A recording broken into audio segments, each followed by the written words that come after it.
Hai, halo, selamat pagi. Pagi ini saya akan sedikit memberikan penjelasan ya, karena banyak permintaan dari pasien-pasien.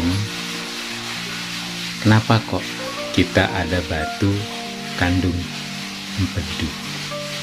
Nah, kenapa bisa terjadi atau munculnya batu di organ kandung empedu? Ya, kandung empedu ini adalah kantongan ya, kantongan yang ukurannya kurang lebih sekitar 7 cm kali 5 ya,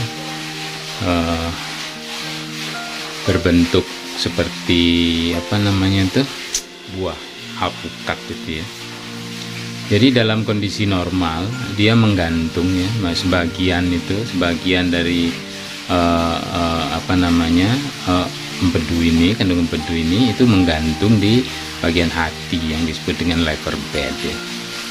Jadi selebihnya dia menonjol ya, selebihnya dia akan keluar dari hepar, sehingga kalau dia membesar pada bendungan dia bisa sangat-sangat besar dan mudah sekali diraba pada perut kanan bagian atas ya, dan disitu akan terasa nyeri dengan penjalaran nyeri sampai ke belakang, punggung belakang dan bahu sebelah kanan ya. Tapi biasanya pasien-pasien seperti ini, pasien dengan riwayat sakit gastritis atau MAH yang lama dengan konsumsi obat penurun asam lambung dalam jumlah yang lama juga ya, jumlah yang banyak dan waktu yang lama ya.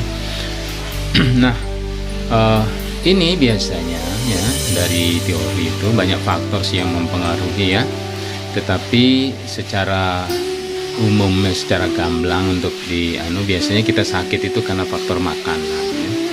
Baik itu makanan yang kotor ataupun makanan yang banyak mengandung bahan-bahan yang tidak bisa ditolerir oleh tubuh karena selalu dimakan ya. Ya, biasanya batu ini terbentuknya dari kolesterol, tapi kalau di Indonesia itu lebih banyak saya melihat itu batu palmitat atau batu bilirubinat. Jadi banyak macam batu ya. Kalau batu kolesterol aja mungkin dengan obat penghancur batu sudah banyak yang berhasil ya. Tapi ini karena batunya palmitat kecampuran ya, itu kadang tidak berhasil dengan penghancur batu. Nah, kenapa muncul batu seperti tadi saya bilang?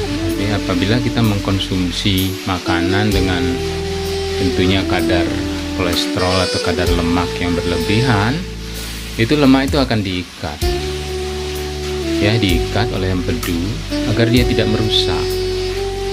Nah, empedu yang dihasilkan itu adalah dihasilkan oleh hati dan ditampung dulu di kandung empedu, kemudian baru dialirkan pada saat dibutuhkan. Nah, ini ada sistem saraf yang bekerja ya.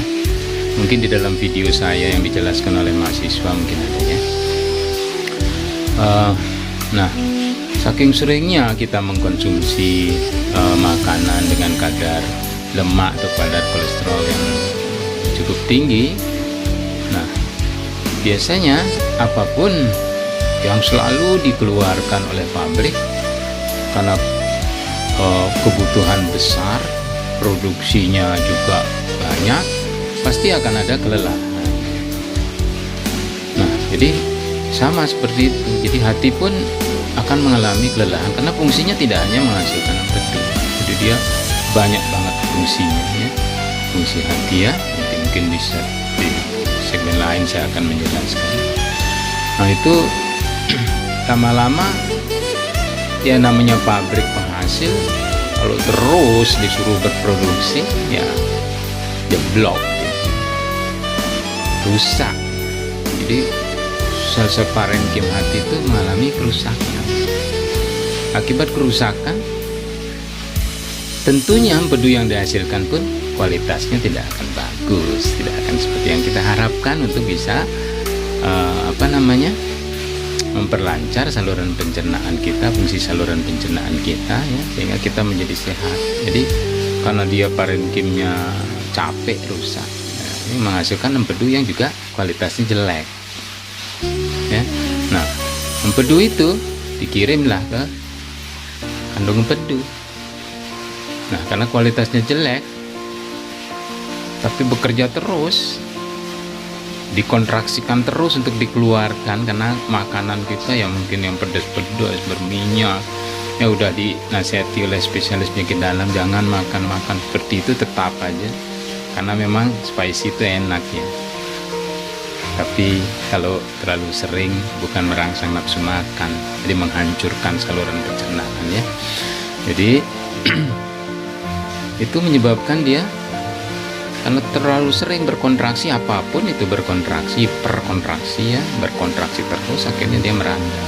Biar peradangan itu dia butuh cairan ya. Jadi empedu itu mengandung banyak ya, air, kristal, garam empedu, bilirubinat, palmitil, segala macam. Dan yang paling berbahaya adalah garam empedu ya. Kenapa itu berbahaya? Nah, nanti kita akan jelaskan lagi ya. Dan saya rasa di segmen ini nggak terlalu penting, jadi karena saya akan mau menjelaskan tentang kenapa ada batu. Nah, jadi kalau itu cairan yang ada di empedu itu semua diserap, sisanya apa? Sisa akan ada endapan-endapan. Endapan-endapan itulah yang menjadi batu karena dia bercampur dengan kristal-kristal ya, bercampur dengan kolesterol, bercampur dengan palmitat, bilirubin dan sebagainya ya. Nah, batu ini akan menyebabkan infeksi yang namanya kolesistitis atau peradangan kandung empedu yang akan memberikan komplikasi-implikasinya yang berisiko apabila dia masuk ke dalam saluran biliar. Nah, saluran biliar adalah saluran yang dari hati kanan dan hati kiri menuju ke usus 12 jari atau usus duodenum yang sebelumnya ditampung di dalam kandung empedu. Nah, saya berikan beberapa gambar atau contoh batu empedu yang berhasil saya fotokan ya saat selesai melakukan tindakan laparoskopik kolesistektomi atau laparotomi kolesistektomi. Oke, terima kasih. Ingat like, subscribe, semoga channel ini bermanfaat bagi kita, dan salam sehat. Ingat jaga kesehatan, olahraga yang cukup, istirahat yang cukup, berpikiran positif. Oke, selamat pagi dan selamat beraktivitas.